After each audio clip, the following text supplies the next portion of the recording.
Quelqu'un peut dire Amen. Et moi, je suis dans la parfaite joie.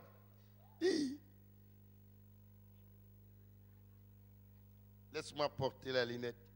Qui n'existait pas au village, mais que Dieu a appelé par la parole du ministère du combat spirituel. Bon, nous allons lire ce soir une parole.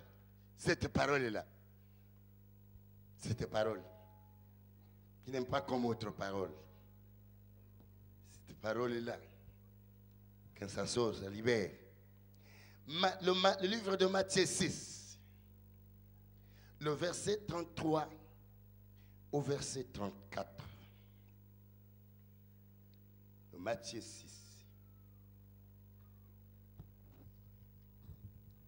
Nous lisons la parole de Dieu dans le livre de Matthieu 6, 33, 34. Je lis au nom de Jésus-Christ. Cherchez premièrement le royaume et la justice de Dieu, et toutes ces choses vous seront données par-dessus. Alléluia. Ne vous inquiétez donc pas du lendemain. 33 à 34, oui. Car le lendemain aura soin de lui-même. À chaque jour suffit sa peine. Amen. Alléluia. Cherchez premièrement le royaume et la justice. Le royaume et la justice de Dieu. Et toutes ces choses, cherchez premièrement le royaume et la justice de Dieu, et toutes ces choses vous seront données par-dessus. Ne vous inquiétez donc pas du lendemain. Que vais-je manger? Que vais-je porter? Qu'est-ce que je serai? Où je dormirai? Quelqu'un peut dire amen? Ne vous inquiétez pas du lendemain. Car le lendemain aura soin de lui-même. À chaque jour suffit sa peine. C'est la parole de Dieu. Quelqu'un peut dire amen? Est-ce que tu peux t'incliner? Tu peux dire, Seigneur, parle-moi. Ouvre-moi les yeux pour voir que cette parole soit ma parole. Que j'ai saisi ma part, cette parole. Dieu s'adresse à un peuple qui était plein d'inquiétude, si j'ai bien compris. Des personnes qui viennent vers lui, mais qui se présentent devant lui avec des inquiétudes. Je comprends bien que ces peuples ne le connaissaient pas encore. Quelqu'un peut dire amen? Et il regarde cette masse de gens qui sont pleins de besoins, pleins d'inquiétudes, qui sont pleins qui sont insatisfaits. Quelqu'un peut dire amen? Cette insatisfaction, ces besoins qu'ils avaient et qu'ils n'avaient pas, ce qu'ils cherchaient, ce n'était pas devant Dieu, c'est depuis là où ils sont venus. Quelqu'un peut dire amen? Donc, Dieu t'a appelé dans un lieu où tu as été dans les besoins que tu n'obtenais pas ce que toi tu cherches. Et comme toute personne qui se respecte, qui a un besoin, doit chercher le moyen qu'il faut pour qu'il aille qu'il obtienne ce qu'il cherche. Et malgré tout ça, tu n'as pas eu ce que toi tu cherchais. Quelqu'un peut dire amen? Alléluia. Il a vu les gens qui sont venus, mais qui se préoccupaient toujours à chercher ce qu'ils auront le lendemain, comme ils les cherchaient là où ils étaient. Toujours. Ils ont oublié qu'ils sont devant celui qui appelle à l'existence ce qui n'existe pas. Ils ont oublié ça.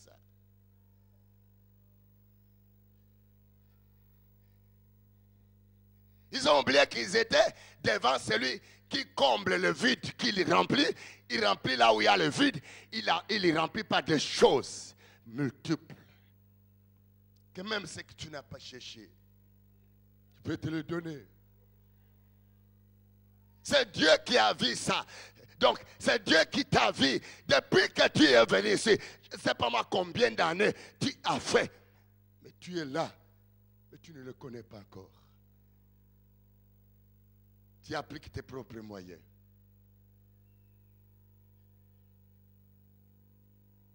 Parce que depuis que tu es venu quelque part, tu n'as jamais été satisfait. Tu es toujours dans les besoins d'obtenir quelque chose. Tu es toujours à la recherche. Mais tu ne l'as pas. Et voilà, nous nous retrouvons devant lui, qui s'appelle le Créateur incréé, qui avait une mission pour consoler les cœurs de ceux qui sont brisés. Parce qu'à cause de tes besoins, tu as un cœur brisé. Quelqu'un peut dire Amen. Il a observé ces gens-là. Mais ils viennent d'où? Quelqu'un peut dire, ils viennent d'où?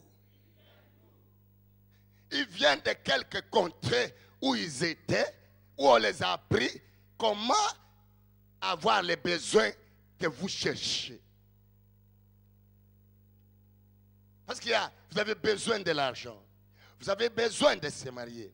Vous avez besoin de promotion. Vous avez besoin d'être élevé. Vous avez besoin d'avoir des maisons. Vous avez besoin des besoins. Quelqu'un peut dire Amen. Et devant celui-là qui change le désert au jardin d'Éden. Et qui fait couler des fleuves, pas un seul fleuve, des fleuves d'eau vive dans un désert. Celui-là qui guérit et qui transforme, qui change la malédiction à la pauvreté. Et devant lui, maintenant comme on a de la pauvreté, on doit chercher. On est dans les manquements, on doit chercher. Il nous regarde depuis que nous sommes venus, comme si nous tentons. Mais il est là. Il n'est pas absent, parce qu'il s'appelle l'omniprésent, mais le Dieu invisible.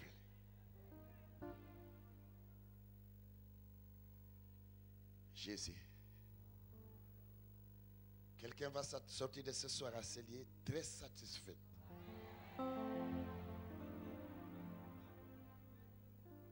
Est-ce que tu n'aimes pas ce peuple? De là où ce peuple viennent, ils ont été bien pillés. Ils ont été pillés. Nous avons entendu le témoignage de notre frère. De là où ils viennent, il a été pillé par son père. Son père a utilisé des moyens pour le piller, afin qu'il ne sache pas que le moyen que son père utilise, c'est pour qu'il soit pillé durant toute sa vie. Qu'il n'ait rien. De là où nous venons, comme pour nous piller, on nous a rendu des esclaves. Et il l'a dit bien là. Quand il travaillait, ce n'est pas lui qui travaillait, c'est son père qui était le gérant. Si le père veut fermer ce qu'il cherchait, il va fermer. Et les portes seront fermées. Et comment? Ils ont utilisé beaucoup de traditions. On lui a fait porter des amulettes. L'exhortation, je viens de la voir là, quand j'ai suivi le témoignage. Dieu m'a dit, tu dois parler ces choses. Quelqu'un peut dire Amen? Nous venons de loin où nous avons pratiqué des coutumes, où on a eu un trésor des autres personnes, des trésors qui ne nous appartenaient pas. Il a eu un trésor. Tel que moi également, j'avais eu un trésor de la maison de mon père. Et il y a un trésor des autres. Il a dit que partout où il allait, il était contrôlé. Ces gens n'avaient plus besoin de venir le suivre pour le dire, rentre là, parce qu'il avait un trésor sur lequel on a placé sur lui.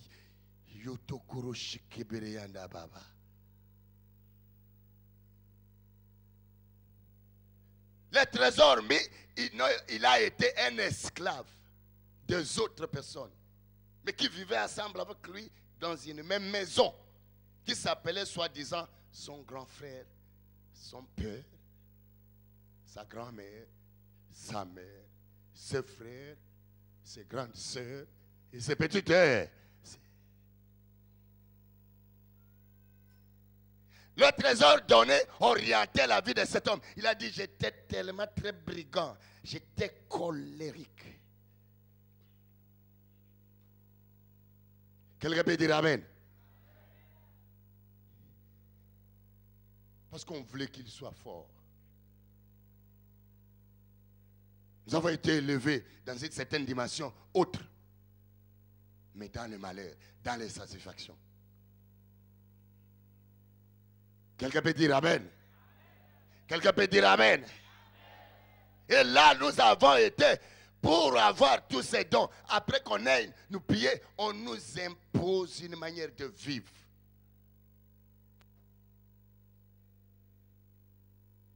Et nous devenons très arrogants, comme nous sommes insatisfaits, très colériques, très jaloux, très envieux, très avarice. Quelqu'un peut dire amen? Et pour avoir ce qu'il faut, nous devons utiliser nos moyens et le moyen du monde. Quelqu'un peut dire amen? Alléluia! Et voilà cette catégorie de peuple que tu es, que je suis. Et que nous venons vers celui-là. Où Jésus. Ce peuple ne savait pas que lui connaît tes besoins. Il connaît ce dont tu as besoin. Ce dont tu as besoin. Celui-là va même au-delà de ce que toi tu as besoin. Parce que ce jour-là, Salomon avait besoin seulement de la sagesse pour conduire un peuple auquel Dieu lui a établi. Et Dieu lui dit, Samuel, parce que tu as demandé seulement la sagesse, maintenant, je te comble de biens, je te comble de l'argent, je te comble de tout ce que toi tu n'as pas demandé, des habits à porter, et de n'importe quoi, de la force, de la prééminence, de l'élévation, de la considération et de l'honneur. Quelqu'un peut dire amen? Voilà le Dieu auquel nous sommes venus, mais nous ne connaissons pas ce qu'il est. Parce que si on le connaissait, on ne peut plus patauger comme on pataugeait de l'autre côté. Quelqu'un peut dire amen? Alléluia! Alléluia! Et il regarde ce peuple. Et il regarde cette personne. Et il regarde cette famille. Et il regarde cette nation. Il regarde cette descendance. Il regarde cette maison. Il dit, cherchez premièrement le royaume et la justice de Dieu, et toutes ces choses que tu as besoin te sera donné par-dessus tout. Ne t'inquiète plus, ne t'occupe plus de lendemain.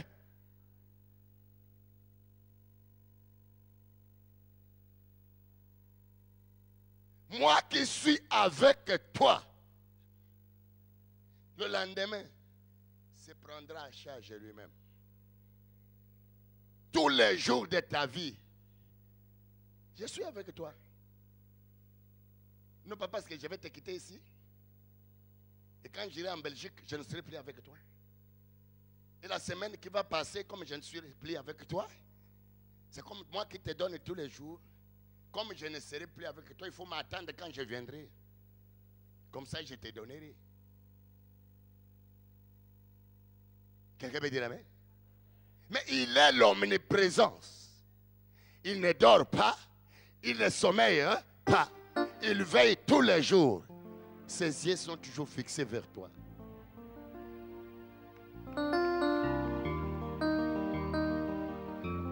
Il donne un bon conseil. Il dit ceci. Hein, tous les jours, souffrir. Ça s'appelle moi là. Tous les jours. Ta vie, tes besoins, je les répondrai. Est-ce que vous avez compris? Marchez comme les siècles présents. Et devant ces dieux-là, nous marchons comme celui qui sont dans les siècles présents. Nous nous cognons, nous nous arrachons les uns aux autres. Nous utilisons les méthodes de là où nous avons été. Et nous sommes pleins d'agressivité. Parce qu'à cause des trésors qu'on nous a donnés, ces trésors vont nous faire marcher. C'est long ce qu'ils ont. Ils ont mis un beau